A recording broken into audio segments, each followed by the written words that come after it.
A paz do Senhor, povo de Deus, louvado seja o nome do Senhor. Mais um Desperta Crente. Receba essa palavra no poderoso nome de Jesus. Eu quero louvar a Deus pela sua vida, externar a minha gratidão ao Senhor por mais uma segunda-feira, por estar na presença do Senhor. Nós estamos no dia 14 do mês de agosto. Olha como o mês tem corrido. Então não perca tempo, entregue o teu caminho ao Senhor, confia nele e o mais ele fará. Entregue as suas dificuldades, as suas ansiedades, as suas aflições, as suas lutas na mão daquele que pode resolver, na mão daquele que tudo faz, em nome de Jesus. E creia, Jesus está voltando para levar uma igreja, e você precisa entender, tudo que você está vivendo faz parte de um propósito maior, amém? Receba essa palavra hoje no nome de Jesus, né? Desperta crente. 1 Tessalonicenses é a carta que nós iremos estar começando hoje, para a glória do nome do Senhor Jesus. E eu creio que assim como ele tem ministrado no meu coração, vai ministrar no teu agora, amém? Deus abençoe, obrigada pelas orações, irmãos, pela confiança de estar aqui neste canal junto comigo. Continua orando por mim, eu continuarei orando por você, amém? Somos carentes de oração, então eu oro por você, você ora por mim, nós chegaremos ao céu. Deus abençoe a sua vida. Pai, nós te louvamos mais uma vez por essa oportunidade de poder estar pregando esta palavra, Pai. Poder estar falando um pouquinho mais do amor do Senhor através dessas epístolas que o apóstolo Paulo deixou escrita. Senhor, eu acredito, Pai, que esse homem estava tão cheio do Teu Espírito, tão inspirado pelo Teu Espírito Santo, que essa palavra, ela viva, ela vivifica nossas vidas, ela traz alegria, porque nós sabemos que o Senhor está falando conosco agora. Senhor, em nome de Jesus, do Teu Filho amado, fala conosco através dessa epístola, fala conosco através desse propósito que o Senhor tem colocado no meu coração e tem alcançado outros corações. Por isso eu repreenda toda a retaliação, todo o peso espiritual, toda a resistência no poder do Teu nome. Cerca esta casa com fogo, para quando os demônios tentarem impedir que esse vídeo seja gravado, eles vejam que há fogo do céu. Senhor, em nome de Jesus, guardando, livrando a minha casa de todo mal. Por isso eu te peço no poder do nome de Jesus, toda resistência, toda retaliação, vai batendo em retirada. Toma a casa dessa irmã nas tuas mãos. Fortaleça ela, Pai. Através desse vídeo que ela vai ver, eu não sei a hora, não sei o momento que esse irmão vai ver, mas eu sei que o Senhor falará ao coração de cada um deles. Por isso eu te peço agora, no poder do nome de Jesus, continua conosco, no nome de Jesus. Amém. Que Deus te abençoe no nome de Jesus. Capítulo 1. Paulo escreve esta carta aos irmãos de Tessalônica. Mas eu não consigo entrar na carta sem antes eu fazer um panorâmico no capítulo 17 de Atos dos Apóstolos, que é onde Paulo funda esta igreja.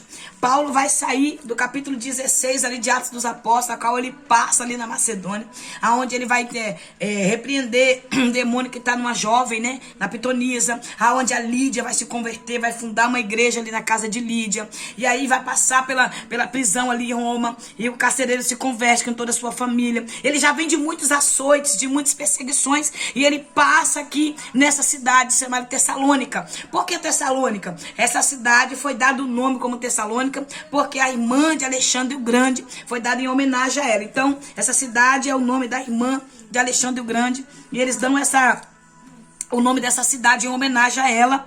E nós sabemos que Paulo começa a pregar, ele começa a anunciar Jesus Cristo ali. E ele vai passar em Tessalônica, ele passa por Antípolis, por Apolônia, e chega ali em Tessalônica. E quando ele chega em Tessalônica, ele vai fazer aquilo que é de costume dele. Ele vai procurar uma sinagoga judaica para poder pregar a verdade sobre Jesus Cristo. E como habitualmente ele fazia, todo ambiente que ele chegava, toda cidade que ele chegava, ele pregava o Messias, ele pregava Jesus. Ele pregava, olha, o Messias que vocês ainda estão esperando, ele já veio, ele já chegou.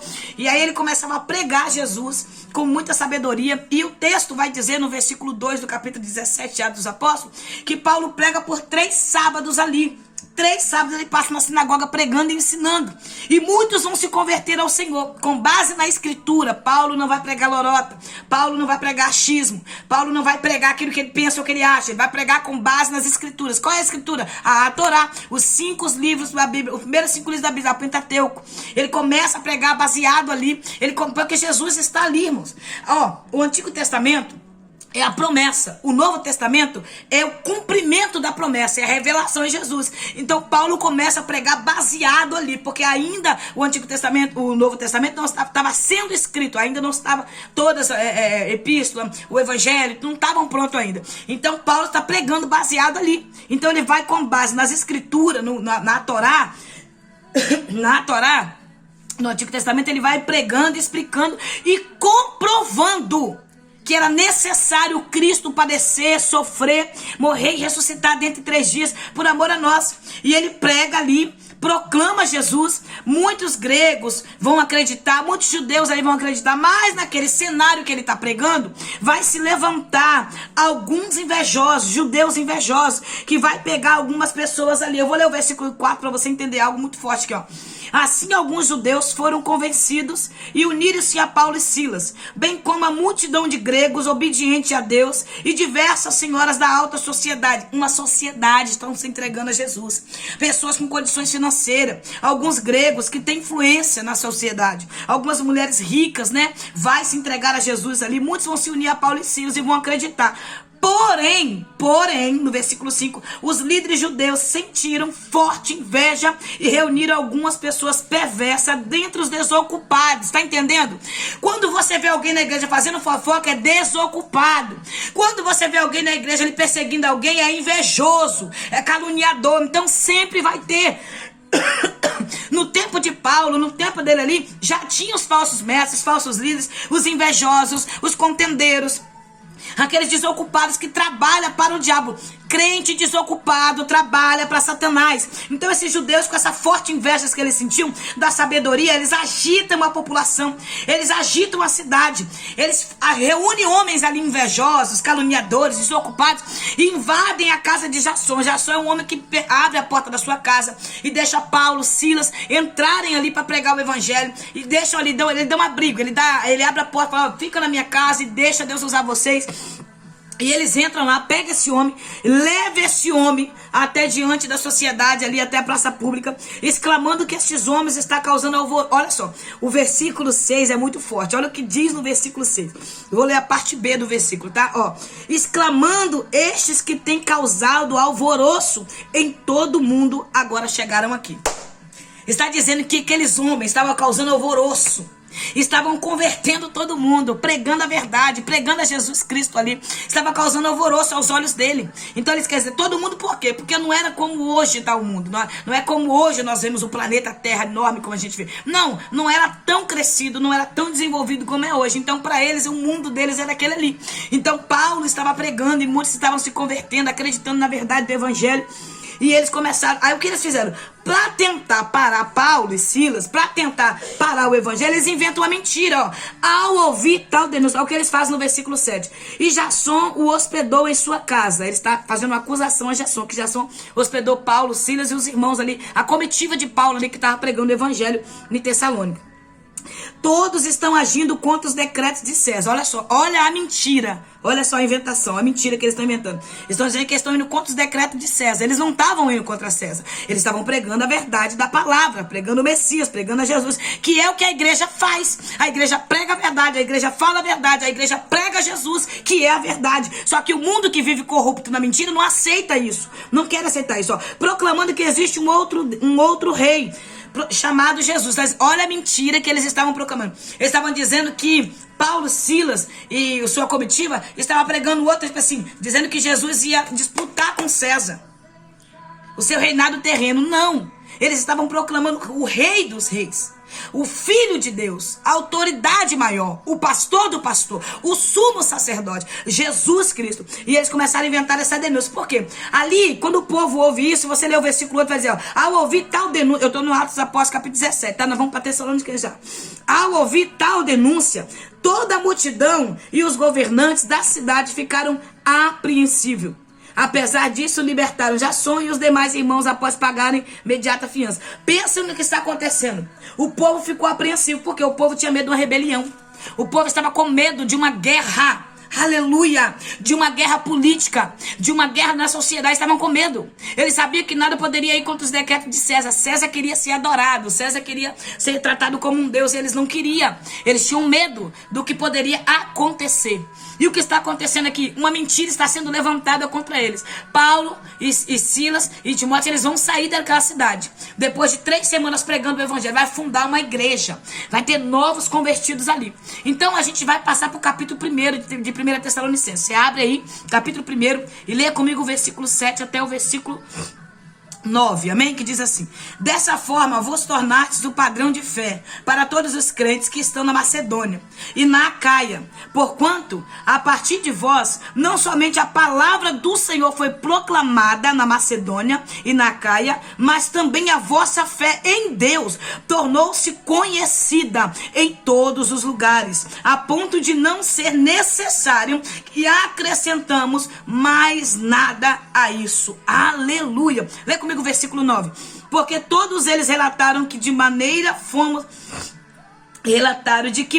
fomos recebidos por vós e de que maneira vos convertestes dos ídolos a Deus para servirdes ao Deus vivo e verdadeiro. Meu Deus do céu, é muito forte isso aqui. É uma total conversão, é uma conversão notória, uma conversão vista, uma conversão vista com seus próprios olhos e com atitudes. Paulo começa no versículo 1 dizendo: Paulo, Silas e Timóteo. Ele começa a mostrar as credenciais dos irmãos, dizendo: nós estamos aqui, servos do Senhor Jesus Cristo. E ele vai falar, aproximadamente essa carta foi escrita em 51 depois de Cristo. Ele fala assim, quem está com ele? Paulo, Silas e Timóteo, né? Servos do Senhor Jesus Cristo. Aqui na tradução da minha Bíblia está escrito Silvano, mas Silvano é o mesmo Silas, tá? Então ele vai falar, ele vai saudar a igreja que está em Tessalônica, em Deus Pai, no Senhor Jesus Cristo, porque a igreja está em Deus, que é Pai, em Jesus Cristo, no Espírito Santo de Deus, a verdade. Ele sauda, né, dá a paz a todos ali, e ele começa fazendo uma ação de graça pela igreja, ele começa fazendo uma oração, ele começa direcionando uma oração a esta igreja. Ele fala, sempre agradecemos a Deus por vós, e mencionamos em nossas orações, está dizendo, eu recordo de vocês, eu não deixei de orar por vocês, eu continuo gerando vocês em oração, eu continuo clamando perante o Senhor, recordando-nos constantemente na presença do Senhor Deus Pai, que resulta a fé operosa e fraternal, abnegada e da perseverança, que vem de uma convicção, de uma convicta esperança em nosso Senhor Jesus Cristo. Ele está dizendo, olha, nós oramos para que essa fé de vocês operosa, essa fé que cria, essa fé que gera, essa fé que não é só falácia, essa fé que nós estamos vendo ser eficaz, essa fé que está acontecendo algo, nós oramos para que ela continue, esse amor fraternal, essa união, esse amor que vocês têm um pelo outro, essa amabilidade que vocês têm um pelo outro, persevere, continue. Nós estamos orando para que vocês continuem essa perseverança, nessa convicta esperança que Jesus é o caminho, nessa convicta esperança do Evangelho de Jesus Cristo, que vocês continuem firmes na fé. Então eles começam a falar sobre essa fé operosa, orando a Deus, falando, Senhor, gera neles mais, aumenta a fé, que eles continuem crendo, que eles continuem acreditando, que eles não desistam, são novos convertidos e precisam da nossa oração.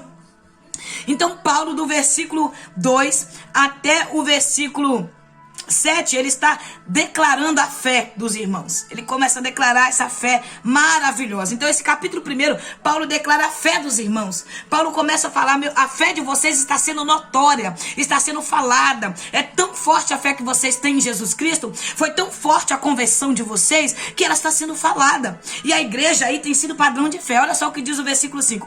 Porque o nosso evangelho não chegou até vós somente por meio de palavras. Ele está dizendo, nós não pregamos o evangelho de palavras vazias. Nós não pregamos um evangelho só de falácia, somente de sabedoria humana. Nós não chegamos aí pregando para vocês achismo. Nós não pregamos para vocês o que nós pensamos ou o que nós achamos. Nós pegamos palavras cheias, é o que Paulo fala. Eu vou continuar o versículo 5, tá? Estou no versículo 5. Mas igualmente com poder no Espírito Santo, em plena certeza de fé. Paulo está dizendo, olha, nós pregamos palavras com poder, palavras cheias de fé. Irmãos, não tem como eu pregar quando eu não acredito. Para mim pregar esse evangelho eu preciso crer, eu preciso acreditar, para que gere poder, para que opere, para que você sinta, para que você seja edificado, transformado, para que a fé que gere em mim, gere em você, para que você acredite que tem poder de Deus sendo liberada por essas palavras que eu ministro aqui nesse vídeo para a tua vida. Acredita, elas estão gerando, elas estão criando. Eu profetizo na tua vida que vai gerar, vai operar, vai criar, e você vai ver o melhor de Deus na sua vida. Por mais que as lutas tenham sido grandes, maior é o Deus que confiou esta palavra em nós. Amém? Igualmente com poder, cheio do Espírito Santo, consolador, amigo, que gera, que nos ajuda a prosseguir a caminhada. Sabeis como, olha só, sabeis muito bem como procedemos em vosso benefício quando estávamos convosco. Ele sabe muito bem como nós pregamos, sabeis muito bem como nós estávamos junto com vocês. Nós pregamos a verdade, vivemos a verdade, passamos por lutas, tivemos que sair daí da Tessalônica, porque senão nós seríamos mortos, seríamos presos, e nós não queríamos parar a obra. Nós tivemos que sair daí. Aí Paulo está dizendo que é por isso que ele enviou Timóteo. Ele sai da cidade porque ele tem que sair para não ser preso. Levantaram um falso testemunho, levantaram uma mentira, fizeram a multidão se voltar contra ele, levantaram um engano naquele tempo para ele parar de pregar o evangelho. Porque é assim, irmãos, quem vive a verdade, quem prega a verdade, vai ter sempre alguém que vai se levantar, vai ter sempre opositores contra a obra do Senhor. Então aonde eu chegar, eu lembro que o Senhor falou comigo uma vez, que aonde eu passar vai ter alguém que vai se levantar contra a minha vida, alguém vai se opor contra a minha vida, porque eu estou vivendo aquilo que Deus quer que eu viva, eu estou fazendo aquilo que Deus quer que eu faça, eu estou pregando aquilo que é para ser pregado. Eu não distorço a palavra de Deus, eu não mudo a palavra para alegar coração de homem, para poder bajular homens. Eu não prego por dinheiro, eu não prego por fama, eu não prego por conhecimento, eu prego para que o nome do Senhor Jesus seja alcançado mais vidas, eu prego para que o nome de Jesus seja glorificado e exaltado. Então, quando nós fazemos para Deus, vai ter opositores, vão se levantar, não adianta. Então não fica com meninice. Ai meu Deus, por que, Senhor? Por quê? Porque você não vai agradar todo mundo. Então entenda isso. É necessário algumas coisas acontecer para que nós entendamos que nós estamos no caminho certo. Amém? De fato vos tornastes nossos discípulos. Aleluia, e do Senhor, pois apesar de muito sofrimento, recebeste a palavra com alegria que vem do Espírito Santo. Ele está dizendo, olha, vocês transformaram os nossos discípulos, nós discipulamos vocês, nós ensinamos vocês. Alguns historiadores, alguns biblistas, algumas pessoas que estudam a Bíblia, acreditam que Paulo passou mais tempo na cidade de Tessalônica, mas eu prefiro ficar com o que o texto bíblico está me dizendo. Foram 3 sábados, então se foram 3 sábados, foram aproximadamente 21 dias ali pregando a palavra. Então fundou esta igreja. Gente, para e pensa. Olha como que tem poder a palavra de Deus. Gerou naquelas pessoas uma fé tão grande que eles se tornaram padrão de fé. Eles receberam a palavra com alegria. Agora olha só, nós vamos para a igreja pregar a mensagem do Senhor, nós jejuamos, nós oramos, nós nos consagramos, passamos prova, perseguição. No dia que vai ministrar, o inimigo parece que se levanta o inferno todo para ver se você peca contra Deus. Levanta um, levanta outro, cachorro, periquito, papagaio, tudo para tentar fazer você perder o foco daquele dia que você vai ministrar a palavra. E quando chegamos a ministrar, eu vou falar o que nós vivemos hoje, no século 21. Quando nós chegamos para pregar a palavra viva, poderosa de Deus, as pessoas estão ali engessadas. As pessoas estão ali rasas, só querem receber aquilo que eleva o ego, aquilo que fala, aquilo que eles querem ouvir. Então a gente chega no lugar e as pessoas não têm alegria de receber a palavra. É triste, porque o Espírito Santo de Deus sente isso, sente a rejeição pela palavra de Deus. Irmãos, nunca vivemos um tempo de tanta rejeição à palavra como vivemos hoje. As pessoas não querem a verdade, eles querem mentira. Eles preferem um falso evangelho, eles preferem uma doce mentira do que uma dura verdade. E a palavra de Deus, ela tem que ser recebida com alegria, ela tem que ser recebida com alegria no Espírito, porque quando você se alega com a palavra, ela gela, ela opela, ela cria, ela te fortalece. É por isso que nós estamos vendo crentes fracos, porque não querem receber a palavra como é, querem receber a palavra como o seu ego quer que receba. Então dessa forma vos tornastes padrão de fé. Vocês se tornaram padrão de fé. Não é um tempo de casa, irmãos, não é tempo de caminhada, é a sua fé que é operosa. Pode ter 200 anos na igreja, mas é como se fosse um novo convertido, está sempre daquele primeiro amor, está amando, está na casa do Senhor, ama fazer a obra de Deus, ama servir com alegria, porque a tendência de muitos, eu ouvi que uma pessoa falou isso comigo, eu não recebi isso para mim não recebi, porque muitas pessoas acham e acreditam que no decorrer da caminhada você vai ficando cansado, e ali começa com aqueles crentes velhos de casa, crente que vive só com aquele pão de ontem, crente que vive só com aquelas experiências que passou já anos atrás, mas não tem nada novo para contar, não tem uma expectativa nova para falar, fica ali aquele crente velho, aquele crente morrinho. O que é um crente velho? Crente velho é aquele que só fica murmurando, reclamando, aquele que só fica contando o seu tempo de casa, aquele que a junta tá tudo encravada já, porque o crente que tá velho, Ele começa a sentir dor na junta, a junta entravou, tá tudo ruim. Então, irmão, é novo convertido, quer dizer, não é porque eu aceitei Jesus hoje. Não, é você sempre se converter a Jesus todo dia. Tá vivendo essa maravilha que é estar na presença do Senhor. Então não é o tempo de casa, é a qualidade daquilo que você tem oferecido a Deus. É uma igreja que foi fundada em 3 semanas e se tornou um padrão de fé, sabe? Outras pessoas falavam, tá sabendo da igreja de Tessalonicenses? A igreja lá é fiel. O líder lá é novo convertido, mas é um homem fiel. Olha, Paulo está lá, mandou Timóteo para ser a liderança lá, mas os obreiros que estão à retaguarda são homens poderosos, fiéis, que crê no poder, que crê nos dons espirituais, que crê na maravilha. Você está entendendo, irmãos? É isso que o Senhor está falando. Então viva uma vida extraordinária com Deus, na palavra dele, crendo em tudo que o Senhor tem falado. A palavra tem poder e ela não precisa de aparatos. Aí Paulo vai falar no versículo 8 que eles pregou a palavra e os irmãos ali receberam com tanta alegria. Tornou-se tão conhecida em todos os lugares essa mensagem que não precisou mais nada. Somente a palavra foi pregada em Cristo. Somente Jesus foi pregado e acabou. Então, irmãos, a palavra de Deus não precisa de aparato. Pregue Jesus. Pregue a palavra como ela é. Pregue a verdade da palavra. Não fica inventando. Não fica botando isso, botando aquilo. Não precisa de aparato. A palavra em si liberta. A palavra em si gera, cria, liberta, cura, transforma, restaura. Aleluia. Aí Paulo fala no versículo 9.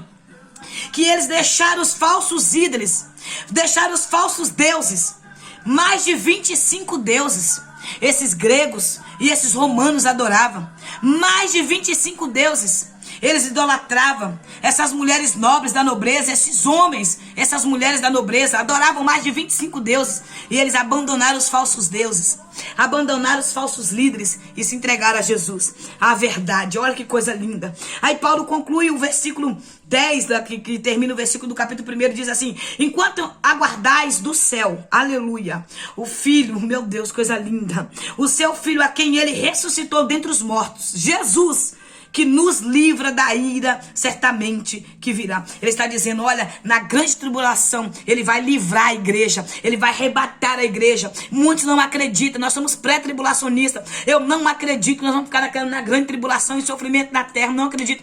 Nós já sofremos tanto aqui na terra, ainda teremos que sofrer mais, eu não acredito. Então eu acredito que a igreja será arrebatada, a igreja será levada, a igreja estará com o Senhor, enquanto a terra vai entrar numa grande tribulação, a qual nunca houve a terra entrará. Se nós estamos na pré-tribulação, se nós estamos no início das dores e nós não estamos suportando com essas ideologias malignas, com essas ideologias satânicas, com essa liberação maligna de tudo que é errado, que pode fazer tudo, esse amor livre que tem sido pregado, a igreja tem sido tomada, a igreja nos templos têm sido tomados com falsos mestres, com as suas ideologias malignas, satânicas, com as suas filosofias diabólicas contra a igreja, contra a verdade, distorcendo o que é certo, falando que é errado o que é certo e trazendo o que é errado dizendo que é certo, distorção de valores, tentando desconstruir aquilo que Deus construiu, a família, aleluia, que nasceu no coração de Deus. Nós estamos vivendo isso, então creia, o Senhor vai levar essa igreja, haverá livramento para os fiéis. Então creia nisso, no nome de Jesus. Amanhã, se Deus nos permitir, nós voltaremos no capítulo 2, para a glória do nome do Senhor, e eu continuarei fazendo esse voo no alto, esse panorâmico, dentro dessa carta poderosa, e nós entenderemos melhor o que o Senhor tem para nossas vidas, amém? Capítulo 1, Paulo está falando sobre a fé dos irmãos. Então que a tua fé seja operosa, que a tua fé gere, que a tua fé crie, que você acredite, exerça a sua fé, exerça. Amanhã eu vou contar um pequeno testemunho de fé, e eu acredito no que Deus pode fazer na tua vida, amém? Pai, no nome de Jesus, abençoa essa irmã, abençoa esse irmão, aumenta a fé deles para que eles possam continuar acreditando, continuar crendo, continuar buscando o Senhor com toda a intensidade daquilo que o Senhor nos chamou para viver. Por isso que a fé deles seja padrão para outros crentes, seja padrão para outras igrejas, que a nossa fé em Ti, Senhor, que a nossa fé no nosso Jesus Cristo possa alcançar mais vidas, no nome de Jesus, amém.